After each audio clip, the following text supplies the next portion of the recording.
Welcome to The Neutral Ground. This week, my guest is Dr. Angus Fletcher. Dr. Fletcher is professor of story science at Ohio State University's Project Narrative. He researches the biology of narrative, so he studies how stories grow, branch, and evolve over time, enriching life with diversity and resilience. His most recent book, Wonderworks, which we'll talk about quite a bit in this episode, details the medical and psychological benefits of story, from alleviating trauma to nurturing creativity. He has also recently published a peer-reviewed proof that computer AI will never author novels, films, or any other kind of narrative.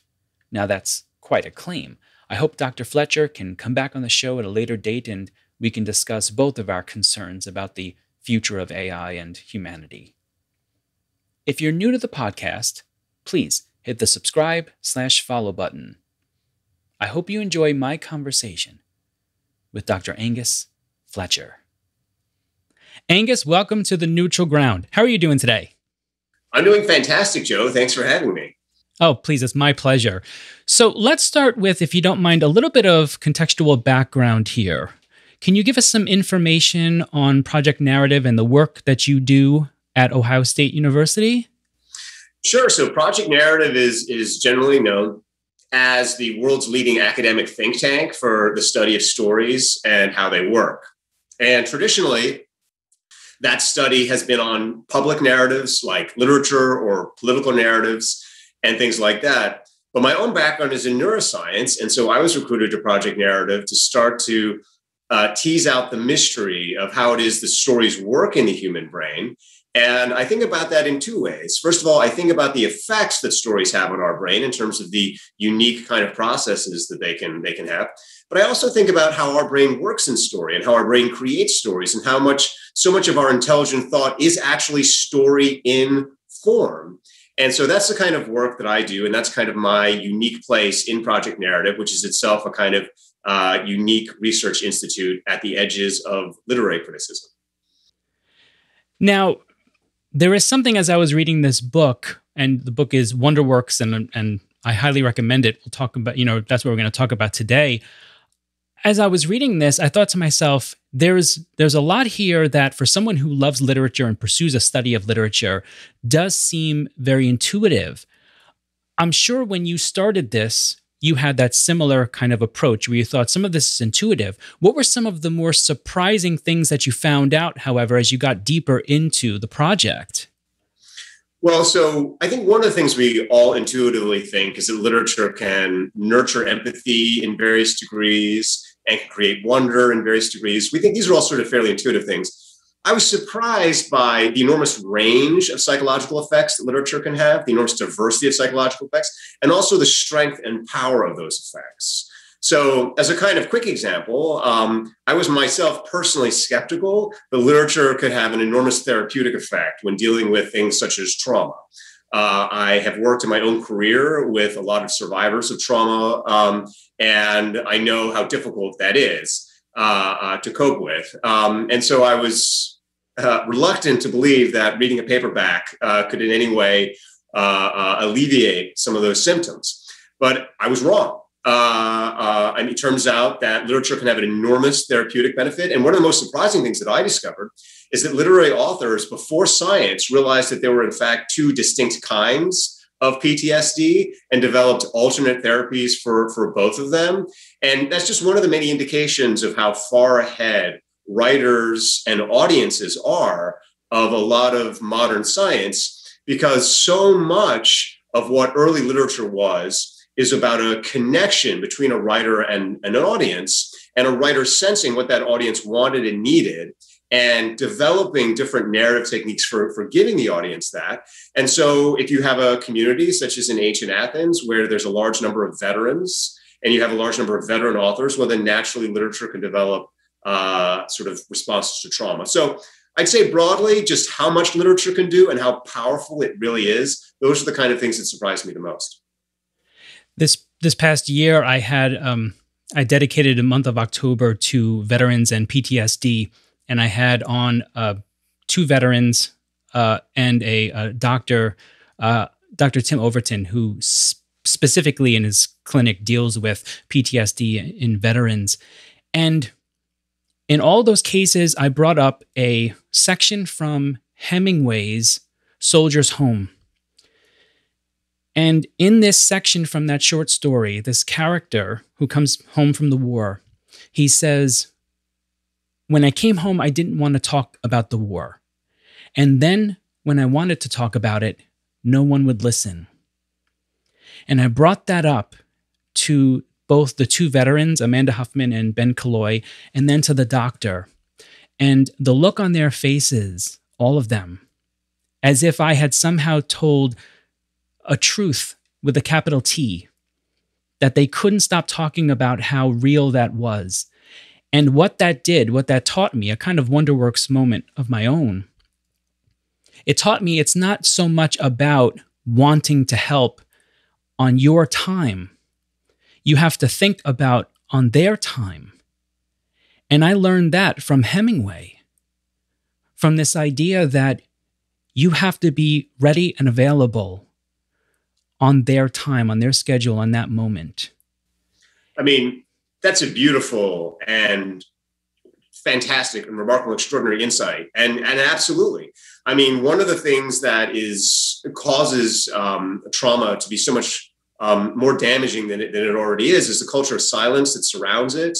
And the sense that people who suffer from it have is that they're a burden or an inefficiency. And that, you know, if they want to talk about what they're feeling, it's going to inconvenience other people, and it's going to be difficult, and it's going to make other people's lives hard. And particularly when you're dealing with a community, whether it's soldiers, I would say the same thing about a lot of survivors of domestic abuse, many of whom have empathy for other people. I mean, that's one of the reasons that they end up in those situations, is because they care. Doctors, nurses, a lot of them suffer from trauma because they care. That therefore leads them to almost silence themselves because they don't want to create problems for other people. And so the kind of double action, and Hemingway, by the way, is absolutely extraordinary. There's a long history of cataloging Hemingway's faults as a person, and I'm not here to contest those. But in terms of the works that he wrote, the enormous therapeutic value they have for helping with trauma and also just simply helping with grief, I think is incontestable.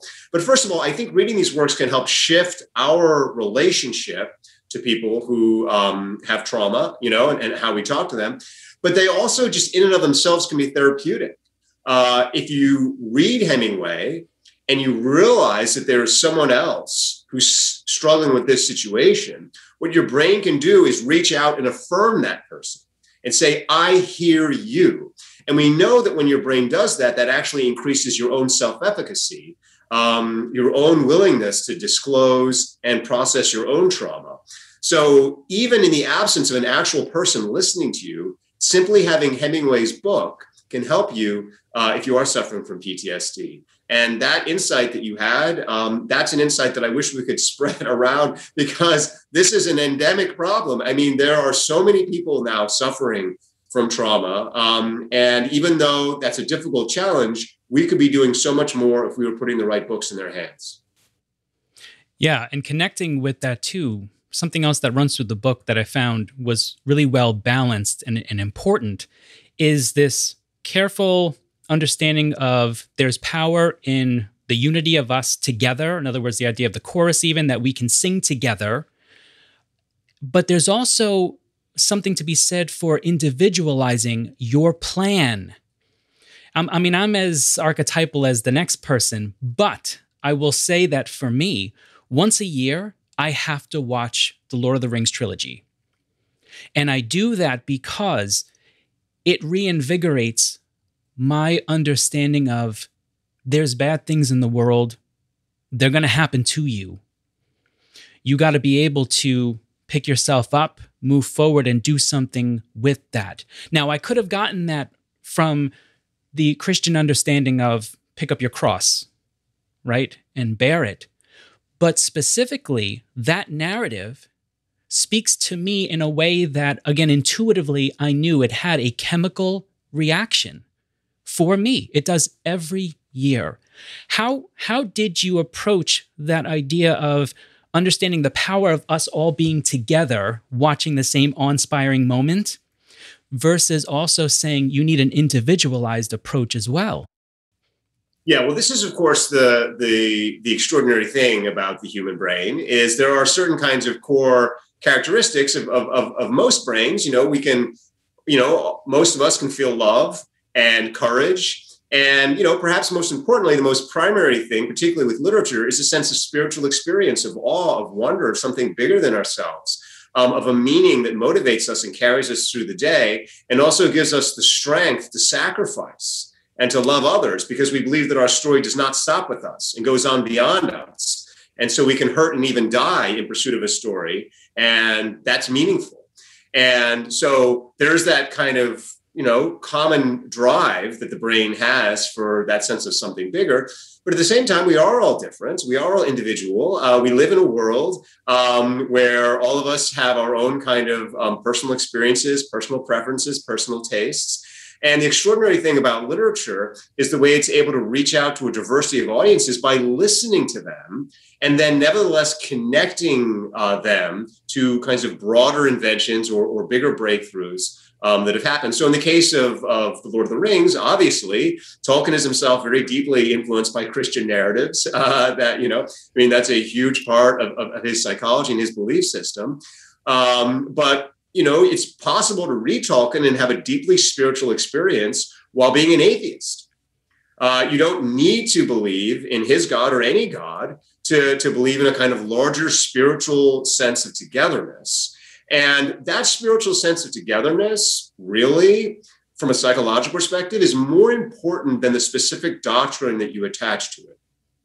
Human brains need spiritual experiences. We need to believe in something bigger than ourselves. We need to believe that there is a meaning and purpose beyond our individual life, or else we can't flourish. However, there is an elasticity about what we believe in. One of the things that I think is beautiful about America and also about libraries is that they invite a diversity of spiritual experience, while nevertheless acknowledging that at the core, it's really important for us all to strive for something bigger. So that was all I did in the book. And that's just a common thing I do throughout the book is acknowledge that we as humans are generally looking for certain kinds of core things. But, biologically, we pursue them differently. Yeah. In the empathy chapter, you mentioned empathy a couple of times here.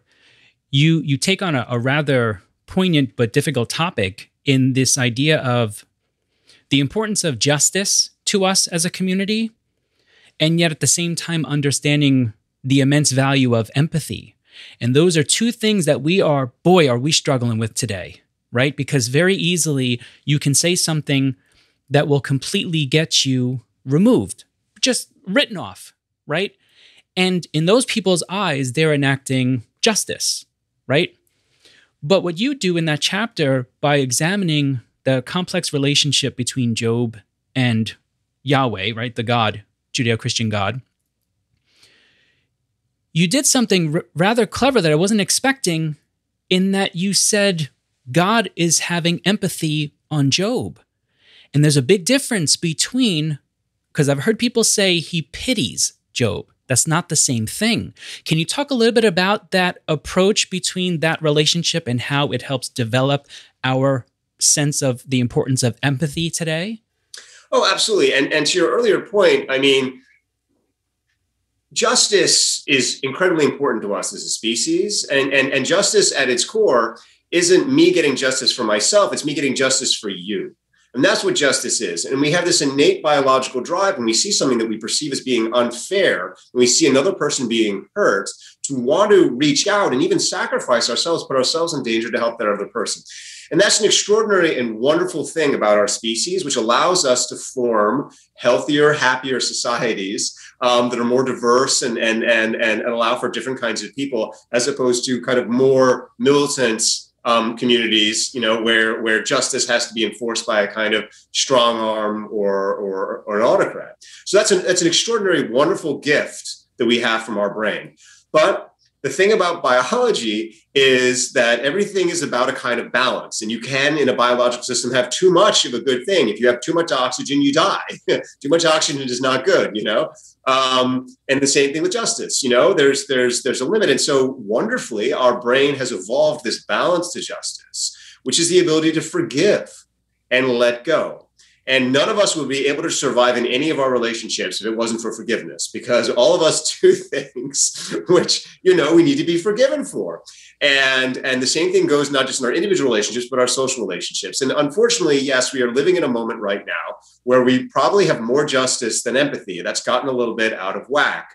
Part of the wonderful thing about literature is literature evolved to strengthen our empathy powers, because those powers are weaker in our brains. Our brains incline more to justice than to empathy, because empathy is a later biological development.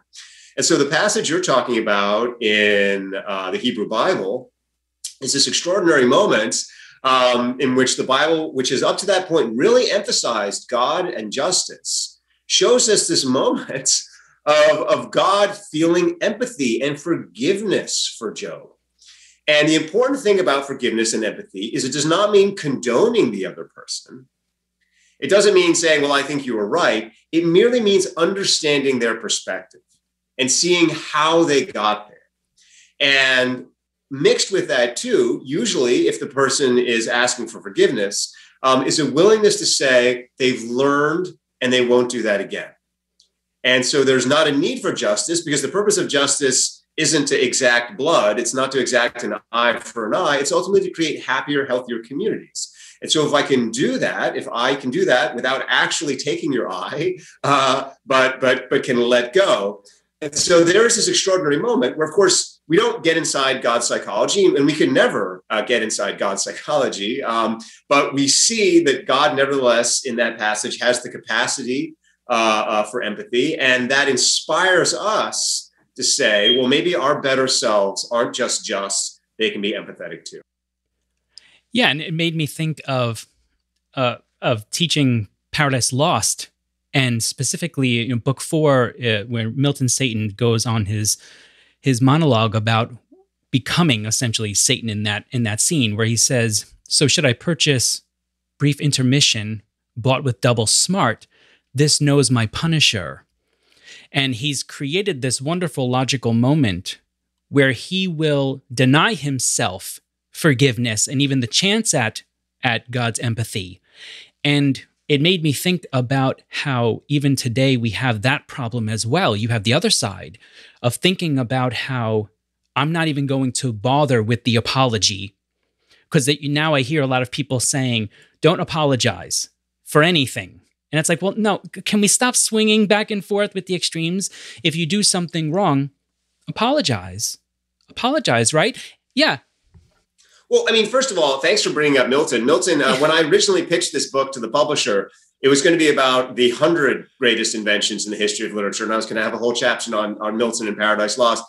And the publisher was like, this book is already going to be 500 pages long. No, we're going to cut it down to 25. And so Milton, unfortunately, had to be removed.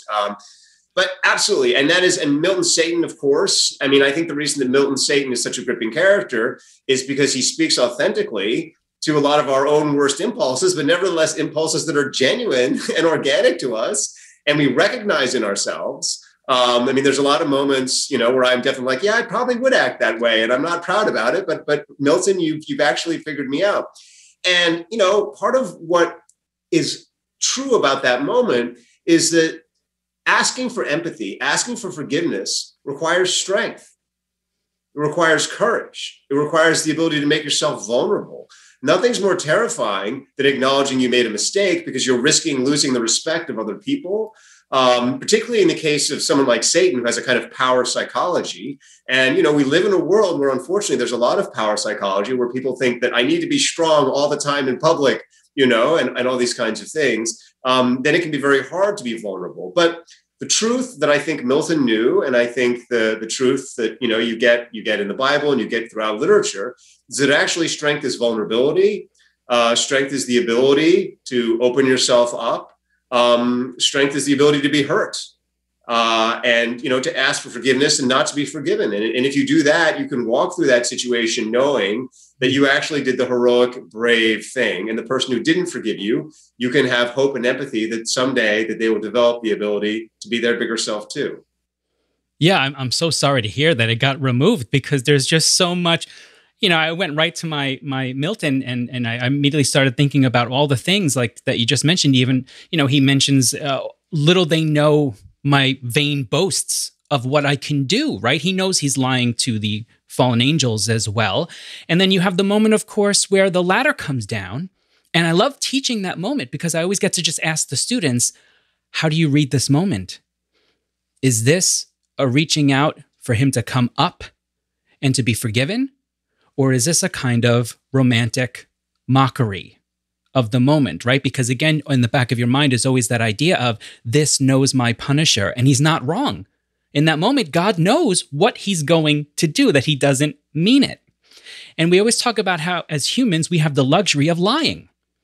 Even if you logically know you're wrong, but you don't feel it, you can go to your friend and say, I'm so sorry for what I did, and maybe they'll believe you.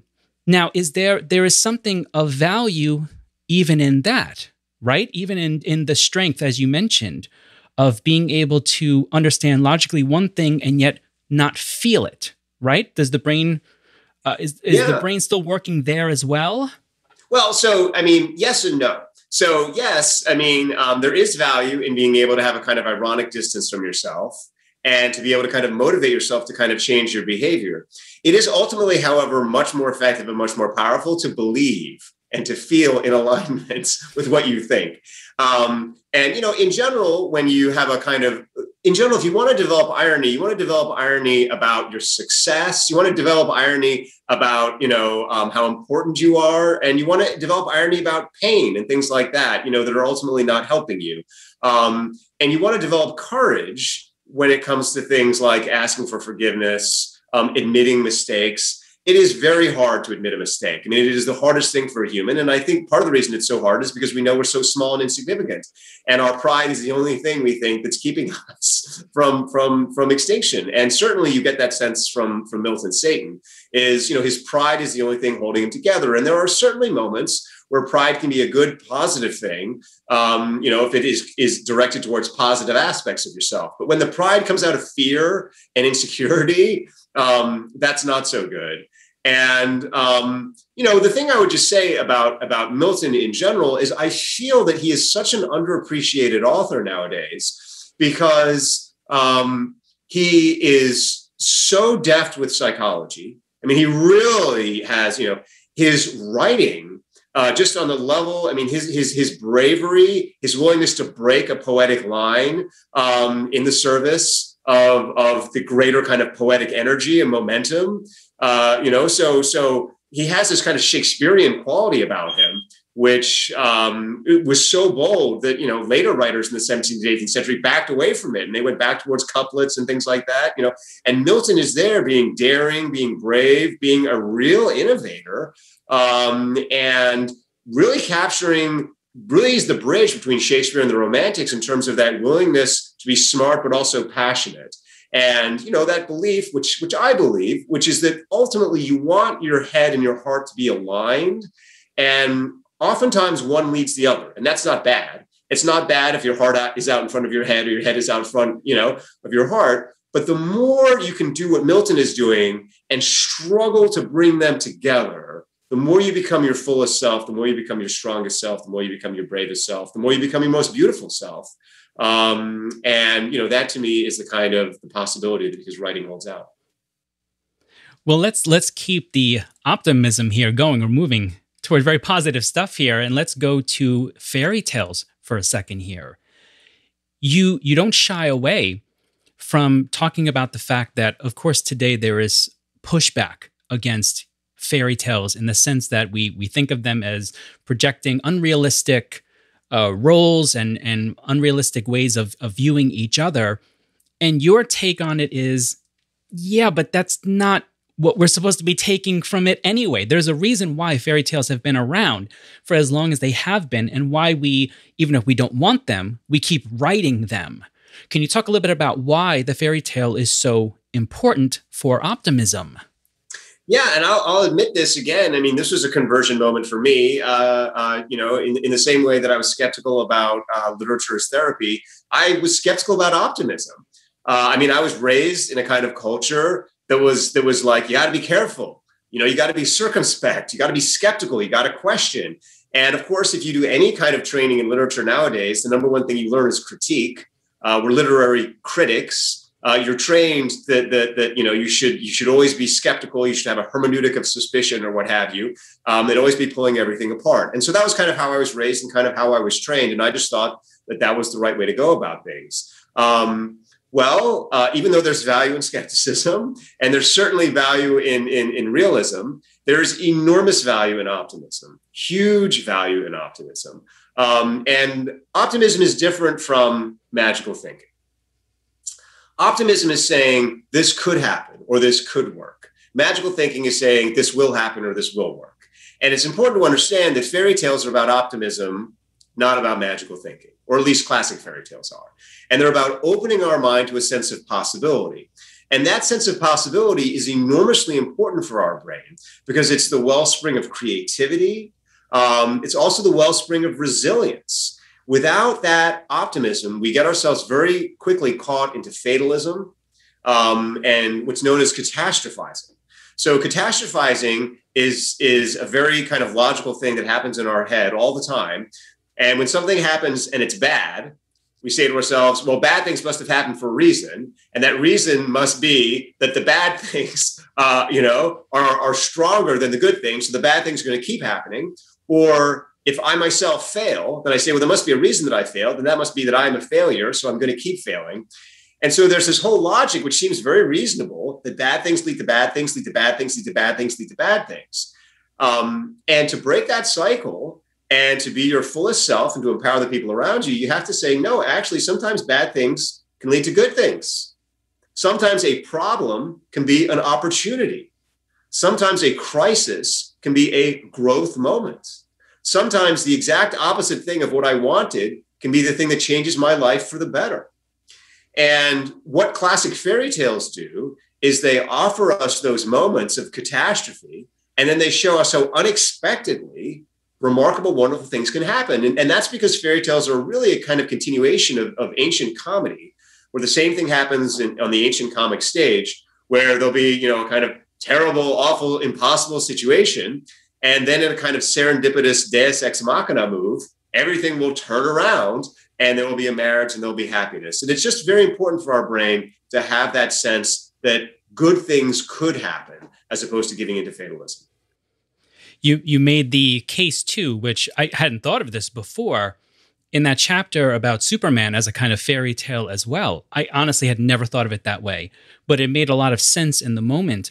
I've made the argument before that the reason why I think the Marvel Cinematic Universe became as popular as it did is because I think they understood not only is postmodernism done, like we're done with it, they were able to read the room that what we needed was a return to simplicity, right? Let's talk about good versus evil. Let's feed people something to believe, reassure their belief in narrative, belief that the human being can transcend its mortal state, become something greater.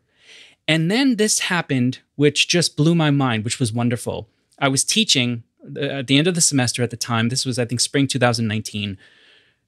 And Endgame, the ending of the entire Marvel Cinematic first 3 phases came out. And I had a student who was very stoic, would find a way to use the minimal amount of syllables to answer my questions. And I had mentioned before class began, did anybody see the movie? What'd you think of it? And he lit up. And my teacher, senses kicked in. And I said, let me keep talking about this a little bit. We talked about the movie, and here's what happened. And you reminded me of this with your work. We talked about the scene where Captain America finally wields Thor's hammer. And in that moment, he's worthy. And we're also worthy, right? Because we believed he was. It verified that for us.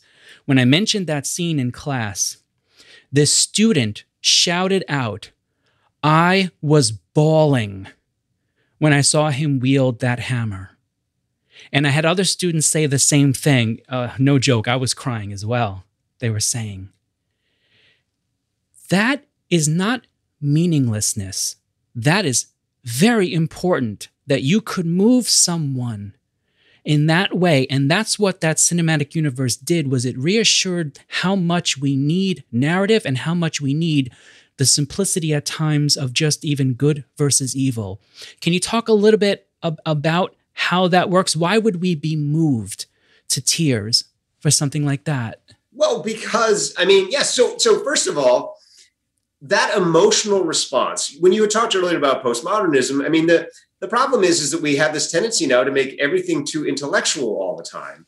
And, you know, that's wonderful. It's wonderful to think about things. I'm not here to say that thinking is useless, but at our core, what we crave is that emotional sense of purpose and that emotional sense of meaning that touches our heart and that connects us to things that are felt to be bigger than ourselves. And that's why we can cry, we can weep with a sense of wonder and joy and affirmation.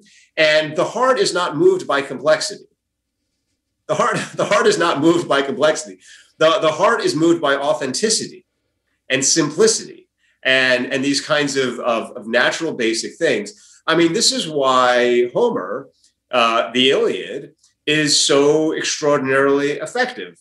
Homer does not present an over-romanticized view of battle. It's a terrifying, shocking view of battle. People die for no reason, horribly, but there is room for real heroism. And there are moments of real achievement. And when we see that, that validates our sense that we can be heroes too. We can be worthy of the fight. We can be worthy of the battle.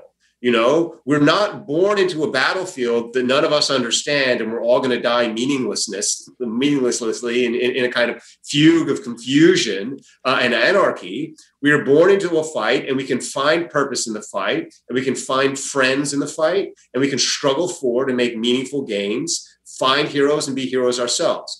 And I do think that that is something that has almost completely dropped out of our national consciousness and our national psyche at the moment. I mean, there is a desire for us to be the good guys. How can we do something good? Not just for our own affirmation, because that's our purpose as humans, is to be kind, to be strong, to give to others, to form teams together where we can be bigger than ourselves and contribute to greater acts of goodness and kindness and charity.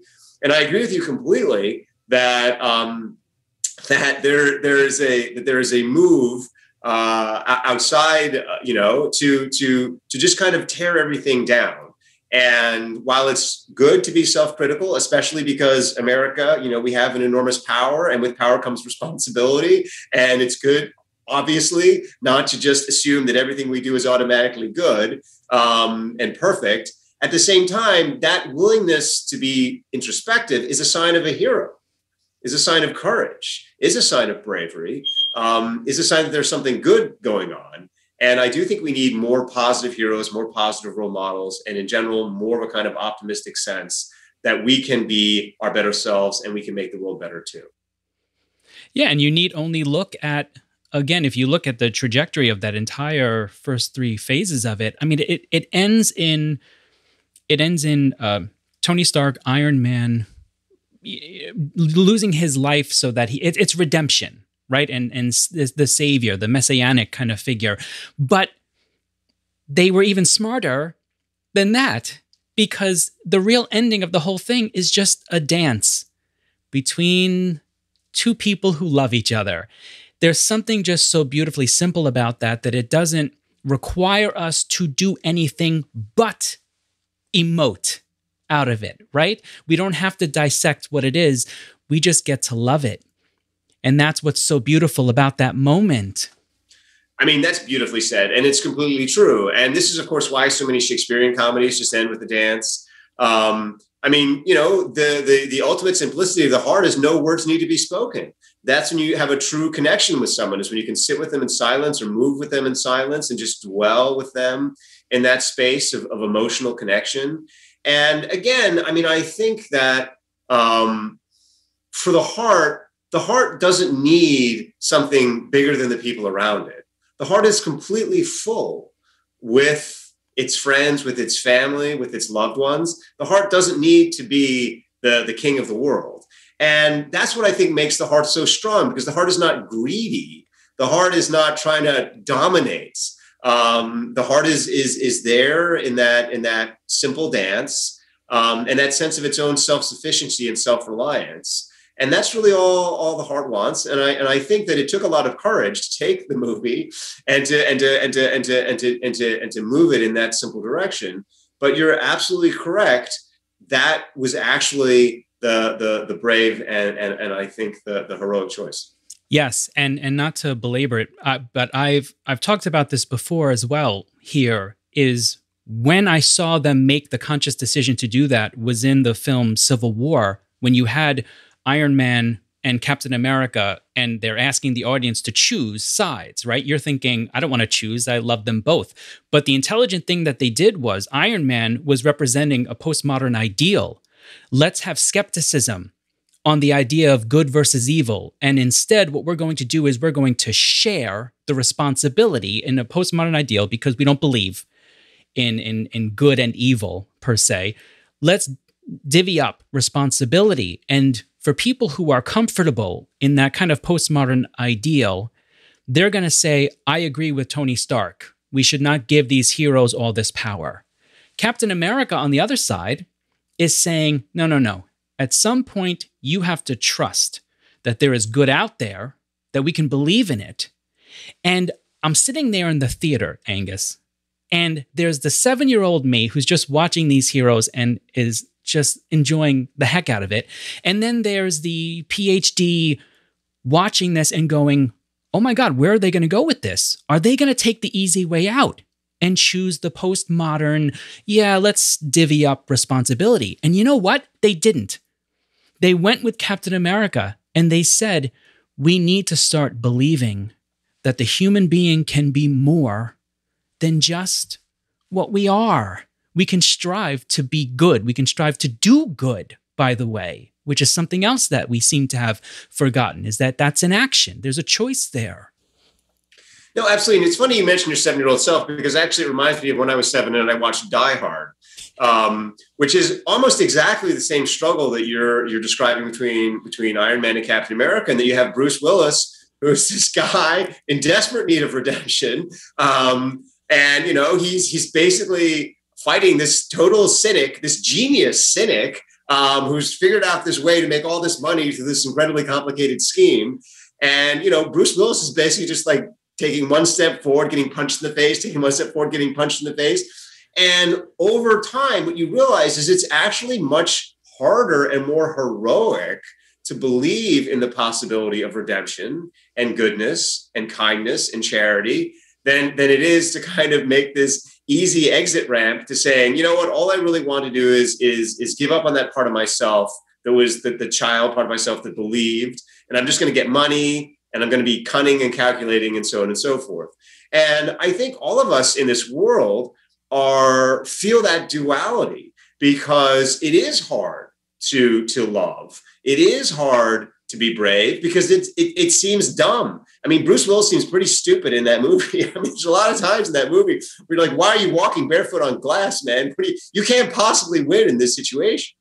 But nevertheless, the heart, whether it's dumb or not, has a strength and resilience in it.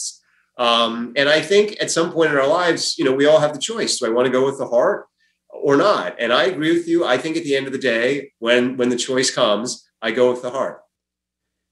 We have a lot of people today, including a lot of my students as well, who are struggling with a sense of anxiety and letting go of control, right? This idea that we can't control everything. In your study, what are some of the things that they can do, they can read in terms of narrative to maybe help them not necessarily solve it, because we're all going to have anxiety, right? But to maybe clarify what they're feeling. Yeah. So anxiety, first of all, to your point, we are dealing now with a young generation that is incredibly anxious, and there are these rising rates.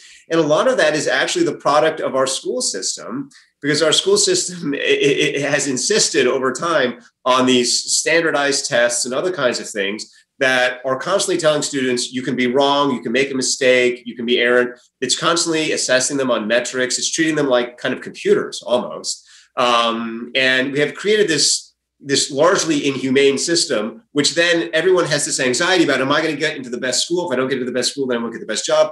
And there's this sense that somehow happiness is determined in a quantifiable sense, that somehow logic and numbers and computation are our humanity. And that has just deeply increased this anxiety that students have. And so, I mean, the first thing that I always I struggle to do this with students because they have such a hard time believing it, but I basically sit them down and I say, look, none of these things particularly matter.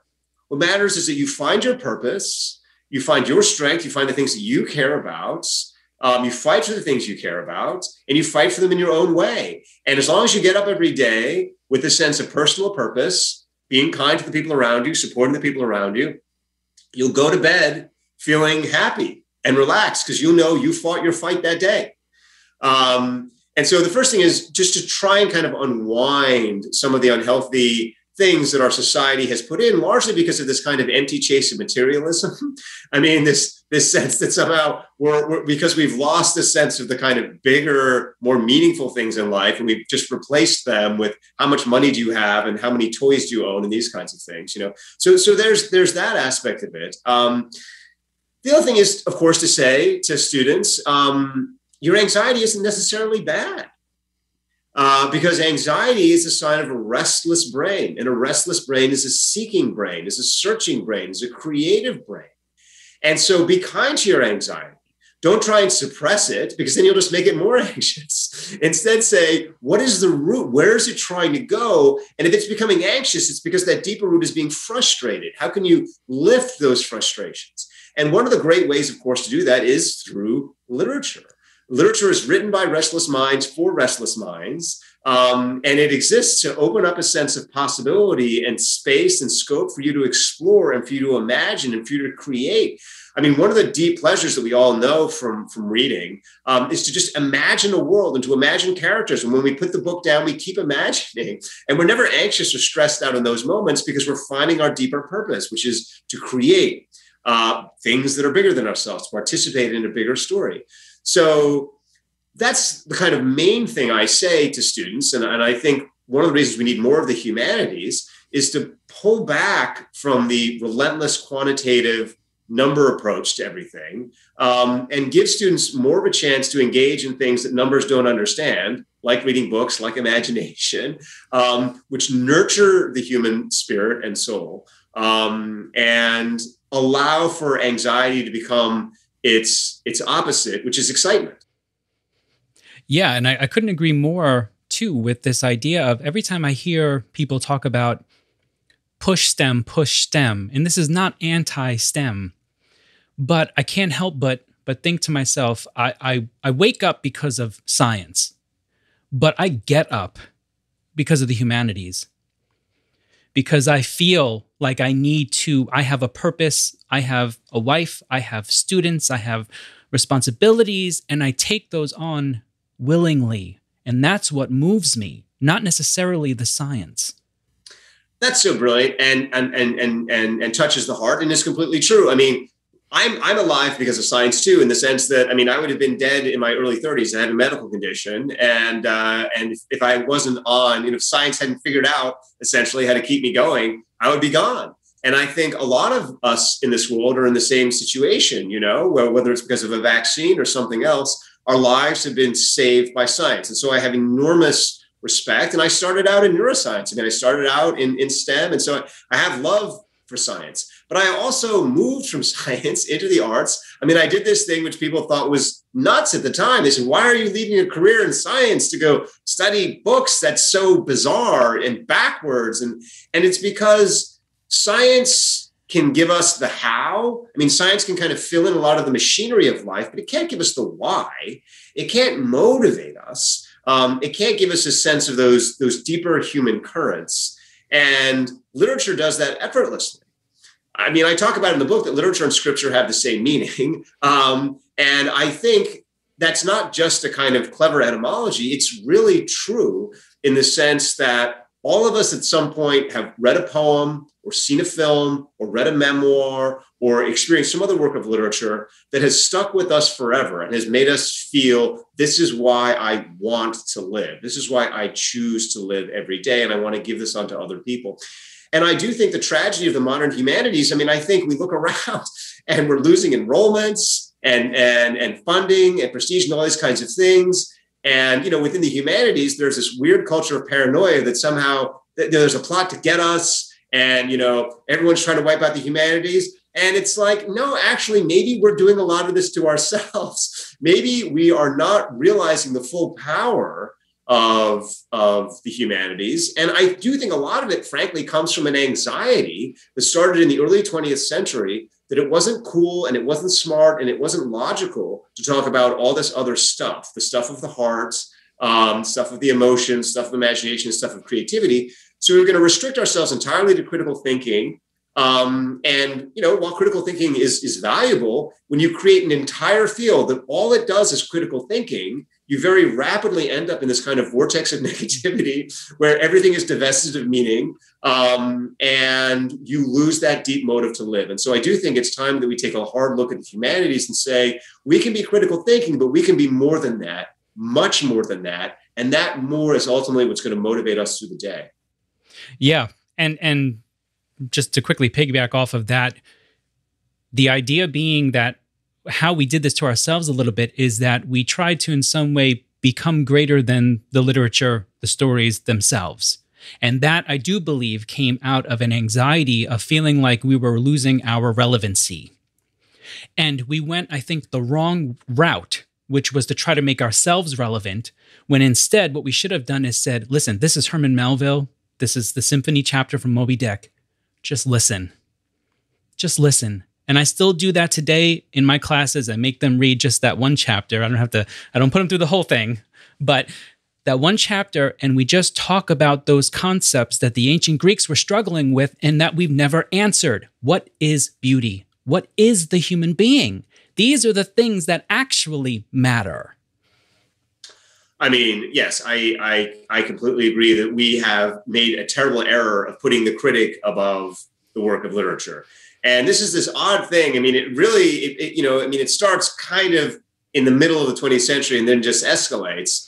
And it's the opposite completely, to your point. I mean, really, our number one job is to connect students with a helpful work of literature for them at that point in their life.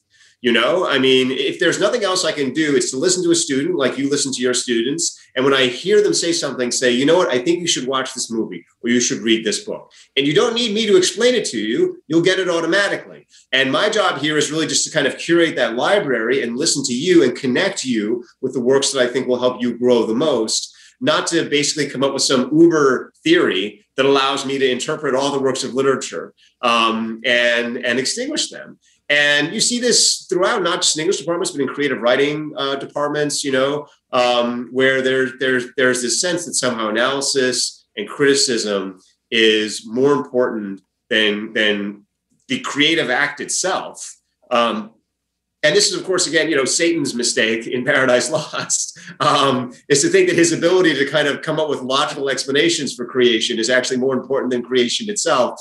And the reality is, well, no, actually, Satan, you're here, you know, because of creation. And, you know, all the logic chopping in the world, while it's very, very clever and very elegant and very impressive, isn't going to kind of change that fundamental reality. And it just makes you ultimately insubstantial. And all the things that you have built have been built on sand. And I do think a lot of times that the critics, instead of taking the firm foundation of literature and using that, have instead just created these cloud castles that will drift away and be forgotten. Yeah, and it's not fun at conferences either. Sometimes you end up walking through, you know, pandemonium like you're Abdil in Paradise Lost. Well, I'm very well aware that you have a limited amount of time. I have just one more question for you. Angus, what is one narrative that you return to constantly to build yourself, your own spirit back up? Well, so I'll be honest. I mean, my favorite work of all time is Mrs. Dalloway by Virginia Woolf. And a close second to that is I Know Why the Caged Bird Sings by Maya Angelou. I I've always loved Mrs. Dalloway. Back when I was in college, I was a member of ROTC. I did the Marine Corps. And there's just a very poignant story in Mrs. Dalloway about a man who goes to fight in the trenches of the First World War and comes back and has basically lost part of his mind, but also gained a kind of strange higher consciousness. And it's almost that he's become too good or has seen too much to survive anymore outside of war.